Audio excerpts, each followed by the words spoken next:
Nous allons maintenant laisser la parole à Mariana Maïga, qui, avec ses collègues Abibatou Diagne et Ali Sambou, ont préparé une intervention intitulée « Traduction et élaboration terminologique pour l'enseignement en langue africaine, principes et méthodes ». Alors, bonjour à tous. Ma présentation est intitulée « Traduction et élaboration de terminologie pour l'enseignement en langue africaine, principes et méthodes ». Normalement, nous sommes 3 collègues sur cette présentation. Une terminologue, ma collègue Abibatou, un traductologue, Ali Sambou, et moi-même qui suis didacticienne. Alors, l'intervention s'inscrit dans le cadre d'un projet de l'OPA au sein du groupe de travail lexicologie, terminologie et traduction. C'est un projet qui vise une harmonisation des pratiques d'élaboration des terminologies en langue africaine. Dans sa première phase, nous avons décidé d'analyser l'existant, répertorier les terminologies qui existent déjà en langue africaine pour l'enseignement à l'élémentaire, voir comment elles ont été élaborées, quels sont les problèmes dans la mise en discours en situation de classe, quel est le rapport à ce qui existe dans les grandes langues de communication. Donc, dans le cadre de cette présentation, je vais me focaliser sur 2 langues, le Wolof et le Hausa, pour l'enseignement d'une discipline, les mathématiques. Pourquoi les mathématiques? Parce que tant qu'on reste dans les disciplines linguistiques, on ne mesure pas l'ampleur des problèmes des terminologies en langue africaine. Les langues africaines sont assez outillées pour dire les réalités quotidiennes, pour parler des aspects humains, sociologiques, etc., etc. Mais dès qu'on essaie, par exemple, d'expliquer ce que c'est H2O, par exemple, la formule de l'eau, ou bien parler de cosinus, de tangente, de perpendiculaire, etc., etc. Dès qu'on rentre dans les disciplines scientifiques, on se rend compte que nos langues ont besoin d'être dotées d'une capacité à dire la science, à dire la modernité, à dire la technologie. Et c'est pour ça que dans le cadre de cette présentation, nous avons choisi une discipline scientifique, les mathématiques, pour 2 langues. Bien sûr, dans le cadre de cette présentation, je vais me focaliser sur la langue Hausa, puisque je ne parle pas Wolof et mes 2 collègues ne sont pas là. Mais dans le travail, dans le projet, on met en parallèle les procédés d'élaboration des terminologies dans les 2 langues pour voir l'impact de la traduction sur les 2 langues et voir si à chaque fois il y a un certain parallèle dans le procédé pour passer de la langue française à la langue africaine. Donc, le contexte de l'étude a déjà été bien campé par mes collègues qui sont intervenus tout à l'heure. La question centrale, c'est le plurilinguisme. Il y a plusieurs problématiques autour des langues, leur dynamique, leur coexistence, la gestion de ces langues-là par les institutions étatiques.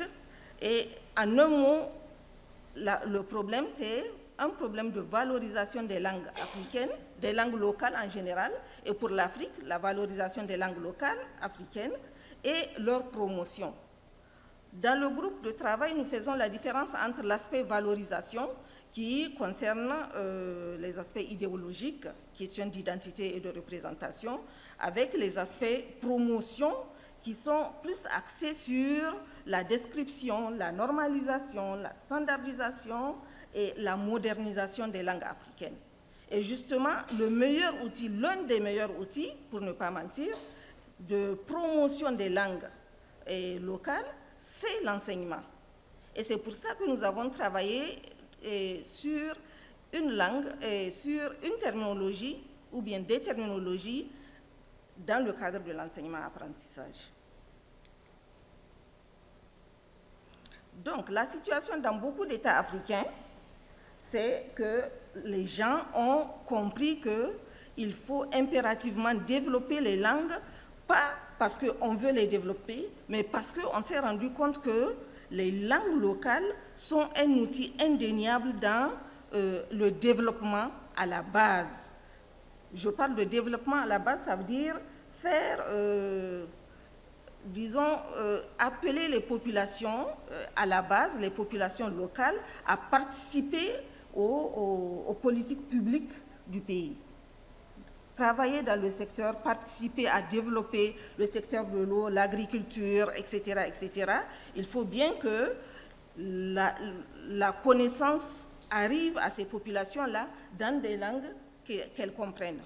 Donc, on s'est rendu compte qu'il faut développer les langues locales pour mener les politiques publiques jusqu'aux populations locales. Et donc, je parlais de l'enseignement-apprentissage. Il y a des technologies qui sont déjà fonctionnelles, qui ont été mises en place pour l'enseignement en classe. Et c'est là que nous, autres chercheurs, intervenons dans l'évaluation de ce qui existe déjà et dans la possibilité de donner des pistes d'amélioration aux enseignants et aux concepteurs des terminologies. L'objectif du projet, de cette communication, c'est d'analyser l'apport de la traduction dans l'élaboration des terminologies en Hausa et en Wolof, en tenant compte de leur efficacité à deux niveaux. Une appropriation réussie des contenus par l'apprenant et un contexte globalisé de la circulation du travail, de la circulation des savoirs. Concernant la méthodologie, notre corpus est extrait de deux glossaires, le lexique bilingue français-Hausa pour l'enseignement primaire et la terminologie de la classe bilingue français-Wolof. Nous avons ciblé les mathématiques, notamment l'arithmétique et la géométrie. Notre démarche consiste à répertorier les termes élaborés par traduction en mathématiques, les catégoriser selon le procédé de traduction, ensuite évaluer leur efficacité en tenant compte de évaluer leur efficacité, je veux dire, dans le processus d'enseignement-apprentissage en classe et leur pertinence dans l'amélioration dans l'harmonisation des démarches d'élaboration terminologique en langue africaine. Donc, on veut que ces termes soient efficaces en classe, mais on voudrait surtout que les termes soient adaptés dans l'interaction au niveau international, entre langues, au niveau interlinguistique, je veux dire. Pour chaque procédé de traduction, l'analyse consiste à évaluer l'efficacité par rapport à l'intérêt didactique et par rapport au respect des principes méthodologiques d'élaboration des terminologies. J'ai parlé plusieurs fois d'efficacité des terminologies. Donc, concernant cette question d'efficacité, il faut qu'on retienne trois niveaux d'intervention de notre analyse. D'abord, il faut que les termes créés, conçus, soient adaptés à l'appropriation, à l'aspect didactique des choses. Il faut que l'appropriation par l'apprenant soit facilitée selon le terme choisi.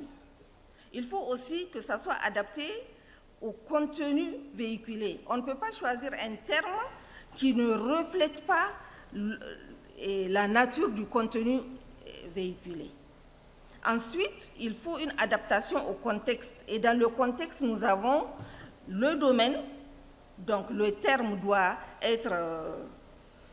s'inscrire dans les façons de dire du domaine.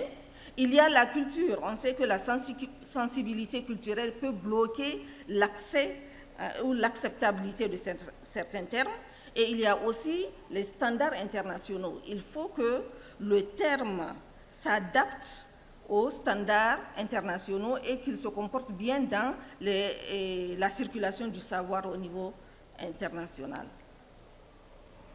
Nous avons tenu compte des principes de terminologisation et il faut particulièrement retenir qu'il faut partir du principe que la langue d'accueil, c'est-à-dire la langue africaine dans ce cas-là, elle n'est pas totalement vierge.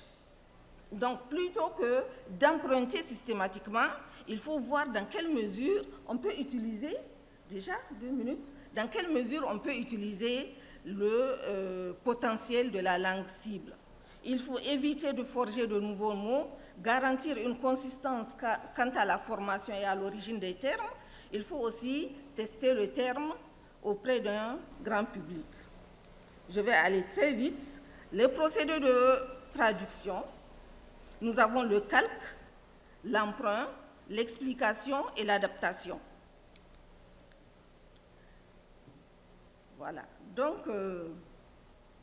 après analyse, on s'est rendu compte qu'il y a des termes d'un niveau d'efficacité supérieur, qu'on a appelé les termes explicites. Nous avons des termes qui sont ambigus et des termes qui sont complètement inadéquats. Concernant les termes explicites, nous avons les termes dont la signification correspond à la signification de l'unité lexicale dans la langue cible. C'est le cas de la traduction par calque ou par adaptation. Nous avons par exemple pour le Hausa lissafi, comment pointer, lissafi ici, qui veut dire arithmétique. En Hausa, quand on dit lissafi, l'unité lexicale, c'est le compte, le calcul. Donc on a utilisé ce terme pour, ce mot pour traduire la discipline arithmétique. Le mot tsawo, à la base, en Hausa, il veut dire taille. Et ils ont utilisé, les concepteurs de la terminologie l'ont utilisé pour traduire le terme de longueur. Ari, par exemple, veut dire ajout. Et on l'a utilisé pour traduire le terme d'addition. Adadi, c'est le nombre et on a juste changé le statut de l'unité lexicale et elle est devenue un terme. Là, c'est vraiment des aspects explicites, il n'y a pas de blocage du point de vue didactique ou bien du point de vue interlinguistique. Toujours pour les termes explicites, on peut répertorier ceux qui sont construits à partir d'une base explicite pour l'enfant et qui sont spécifiques à la discipline, mais assez simples pour l'appropriation, pour que l'appropriation se fasse facilement. Par exemple, pour dire boulier, les créateurs, les concepteurs de la terminologie Hausa ont choisi makilgi. Ce qui est en rouge là, ilgo, la base, elle veut dire compter, le compte. Et on a juste ajouté des affixes pour créer le terme de boulier. C'est la même chose pour le terme centaine. Il y a dari qui veut dire 100 et on a ajouté un affixe pour créer le terme de centaine. Pour dire multiplicande, on a choisi une unité lexicale, rupanya, ça veut dire multiplier, et on a ajouté un affixe. Là, c'est une façon de concevoir les termes qui est assez explicite. Parmi les termes explicites, nous avons ceux qui sont créés par explication. Par exemple, matsatsar kusurwa, ça veut dire angle aigu. On a matsatsa, ça veut dire étroit. Kusurwa, ça veut dire virage. Pour dire angle aigu, les concepteurs de la terminologie ont utilisé matsatsa, virage, donc angle aigu. Les termes ambigus, ce sont les termes qui sont recherchés. Même dans la langue cible, il y a des niveaux de langue qui sont parfois assez difficiles pour les apprenants. Donc les termes qui sont recherchés ou qui sont empruntés ou bien qui sont construits à partir d'une base qui n'est pas explicite pour l'enfant. C'est par exemple de l'emprunt à l'arabe, al-watika, qui veut dire triangle, ou bien tsara, qui veut dire bisectrice. Ce sont des termes qui sont difficiles pour les apprenants. Parmi les termes inadéquats, je vais rapidement, on a ceux qui désignent des réalités linguistiques qui n'ont pas d'existence réelle dans la langue Hausa et qui sont le résultat d'une traduction littérale ou bien d'une traduction malmenée. Par exemple, pour dire triangle équilatéral, les concepteurs de la terminologie Hausa ont choisi des tiers alwatika. Équilatéral, c'est normalement deux côtés égaux. Eux, ils ont dit moyenne. Daidaitachia, ça veut dire moyenne. Un triangle moyen. Donc là, vraiment, ça ne traduit pas le contenu de l'objet dénommé. Pour dire système métrique, c'est une discipline. Au lieu de s'adapter ou bien d'emprunter à la langue partenaire dans le système bilingue, ils ont dit tsarin awon mètre. Tsari, c'est l'organisation. Awa, awo, c'est la mesure. Mètre, ils ont emprunté mètre. Et donc là, le terme est vraiment inadéquat si on tient compte de la volonté de créer un dialogue entre les langues pour véhiculer le savoir. Et le cas de correspondance, par exemple, pour dire Goranche, en mathématiques, correspondance ne véhicule pas le contenu et échange de nouvelles entre deux personnes. Eux, ils ont choisi Goranche qui veut dire copinage pour le terme correspondance, alors qu'en mathématiques, correspondance, c'est comme égalité, inférieure, etc. C'est un terme qui n'est pas du tout adapté pour véhiculer ce contenu. Donc, si je récapitule, les procédés les plus efficaces, ce sont les termes familiers, les composés endocentriques, les emprunts à la langue partenaire dans le programme bilingue ou aux langues parentes de celle-ci, et en dernier recours, les emprunts aux autres langues locales des apprenants. Les procédés à éviter, ce sont les emprunts aux langues n'appartenant pas à l'environnement immédiat de l'apprenant, et puis les termes recherchés, ambigus ou construits sur des radicaux inconnus des apprenants. Je vous remercie.